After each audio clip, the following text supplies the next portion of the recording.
Évangile selon Matthieu, chapitre 4.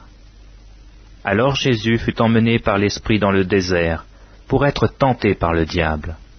Après avoir jeûné 40 jours et 40 nuits, il eut faim.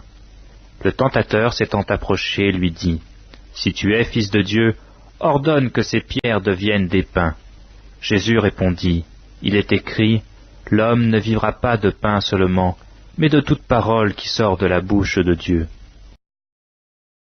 Le diable le transporta dans la ville sainte, le plaça sur le haut du temple et lui dit, « Si tu es fils de Dieu, jette-toi en bas, car il est écrit, il donnera des ordres à ses anges à ton sujet, et ils te porteront sur les mains, de peur que ton pied ne heurte contre une pierre. » Jésus lui dit, « Il est aussi écrit, tu ne tenteras point le Seigneur ton Dieu. » Le diable le transporta encore sur une montagne très élevée, lui monta tous les royaumes du monde et leur gloire, et lui dit, « Je te donnerai toutes ces choses si tu te prosternes et m'adores. » Jésus lui dit, « Retire-toi, Satan, car il est écrit, tu adoreras le Seigneur ton Dieu, et tu le serviras lui seul. » Alors le diable le laissa, et voici des anges vinrent auprès de Jésus et le servaient.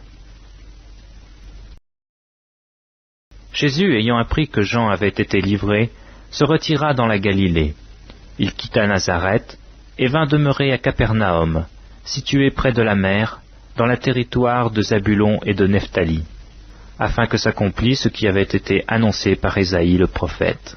Le peuple de Zabulon et de Nephtali, de la contrée voisine de la mer, du pays au-delà du Jourdain et de la Galilée des gentils, ce peuple assis dans les ténèbres a vu une grande lumière, et sur ceux qui étaient assis dans la région et l'ombre de la mort, la lumière s'est levée. Dès ce moment, Jésus commença à prêcher et à dire, « Repentez-vous, car le royaume des cieux est proche. » Comme il marchait le long de la mer de Galilée, il vit deux frères, Simon, appelé Pierre, et André son frère, qui jetaient un filet dans la mer, car ils étaient pêcheurs. Il leur dit, « Suivez-moi, et je vous ferai pêcheurs d'hommes. » Aussitôt ils laissèrent les filets et le suivirent. De là, étant allé plus loin, il vit deux autres frères, Jacques, fils de Zébédée, et Jean son frère, qui étaient dans une barque avec Zébédée leur père, et qui réparaient leurs filets. Il les appela, et aussitôt ils laissèrent la barque et leur père et le suivirent. Jésus parcourait toute la Galilée, enseignant dans les synagogues, prêchant la bonne nouvelle du royaume, et guérissant toute maladie et toute infirmité parmi le peuple. Sa renommée se répandit dans toute la Syrie, et on lui amenait tous ceux qui souffraient de maladies et de douleurs, de divers genres, des démoniaques, des lunatiques et des paralytiques, et il les guérissait.